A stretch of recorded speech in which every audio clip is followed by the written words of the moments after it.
As palhaças, ou casas de colmo como agora são mais conhecidas, tiveram origem nos primeiros colonizadores vindos de Braga. Daí a alcunha Bragados dos habitantes de Santana.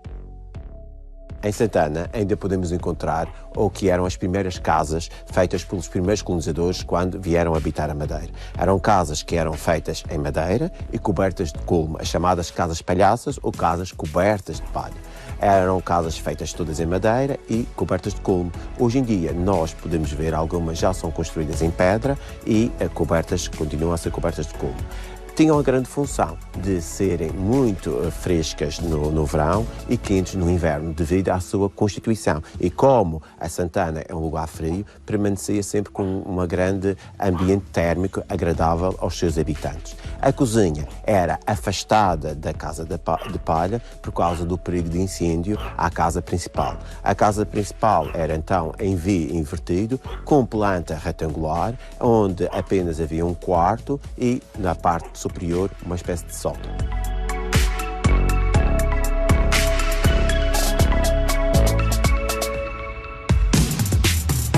Esta construção deve-se também àquilo que as pessoas tinham na altura. As pessoas não tinham possibilidades de investir e não tinham conhecimentos de outra forma de construir as casas. Era aquilo que as pessoas possuíam, aquilo que tinham mais à sua mão. No fundo, as pessoas plantavam os terrenos e reaproveitavam tudo aquilo que podiam, porque as casas eram revestidas da palha do trigo, o restolho, e o restolho vinha da plantação do trigo. Portanto, o trigo era um produto principal na alimentação e em que depois era reaproveitada a palha para a abafadura das casas de colmo. Apesar de no passado as famílias serem mais numerosas, dos casais terem 11, 12 filhos e de criarem uma família deste número numa casa de colmo, que são casas com só 2 visões, e criavam estas famílias todas numa casa de colmo. Nós hoje em dia já não sabemos viver assim. Mas, quando as condições mudavam, às vezes, casas e palheiros também mudavam de local. A construção era transportada em bloco, com a base previamente preparada para o dono finalizar. Se fazia aquela segurança, se fosse um dia mudar de um lado para o outro, aquilo que chegava já ficava encaixado. Ficava às vezes mal encaixado, mas depois o dono lhe dá mais um jeitinho, às vezes ficava de lado, às vezes as coisas. Isto encaixava a parte de cima e pronto, aquilo sempre arrebentava alguma coisa, mas depois dava-lhe um jeitinho e aguentava o resto da vida de uma pessoa lá. Atualmente, as casas de colmo são também utilizadas para o incremento da atividade turística.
A província alentejana situa-se a sul do país e divide-se em 2 áreas, Alto e Baixo Alentejo.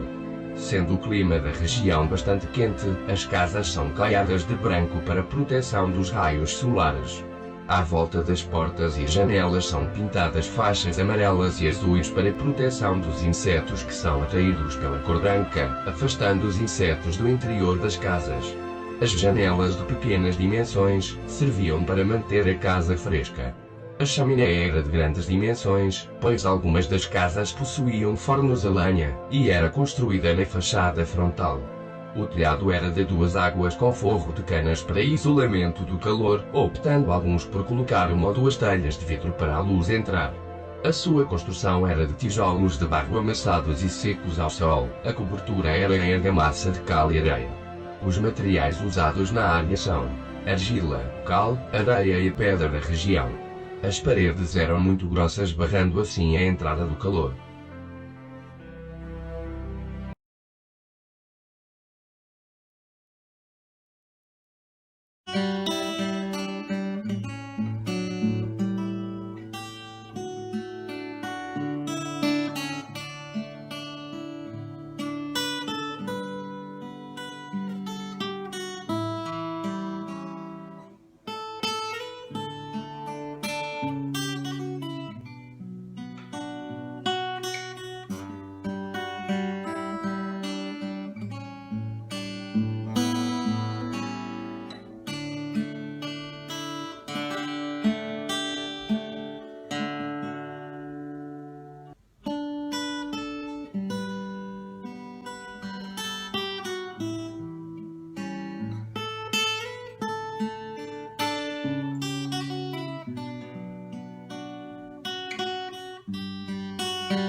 This museum is very unique and specific site for this building, which is so extraordinary on the riverfront with this extraordinary southern light, where when the sun goes down, it's as though the the river, but it almost feels like the sea is catching on fire, it becomes golden. And first thoughts are, how can we capture that? How can we use the building to reflect this extraordinary geography? And how can we kind of focus to the museum as an outward-looking institution by creating public spaces? The brief for this building was to create spaces for the point at which three disciplines collide: art, architecture and technology, and that is in itself a very unusual brief.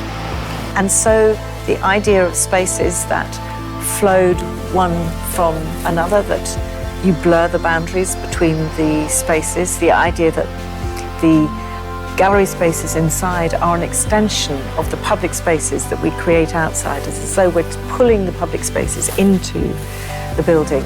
And the form of the building and the way that we have responded to the context have been closely integrated with a conversation and discussion about the purpose of the building. And I think once you have the kind of clarity of what is going to drive the design, its ambition, its setting, this notion of connecting back to the city, the spaces almost begin to suggest themselves. And then the big challenge, of course, is how to realise that and how to create, example, a completely column-free space. I think that we have created more public outdoor space than we have created exhibition space. And that is because in society today, it's never been more important to create spaces where people can meet, where they can congregate, where they can celebrate, where they can just hang out. It's such an important part of city life and such an important part of Lisbon life. And by using the roof as this new public space, you're able to go onto the roof, not just look out towards the river, but turn your back on the river and look back towards the city of Lisbon. And in that way, we make a really kind of metaphysical link between the riverfront and the city. So in a sense, the design of this museum could not be anywhere else, because it's so much a response to the kind of preoccupations of the city, but also a response to the particular context of this riverside location.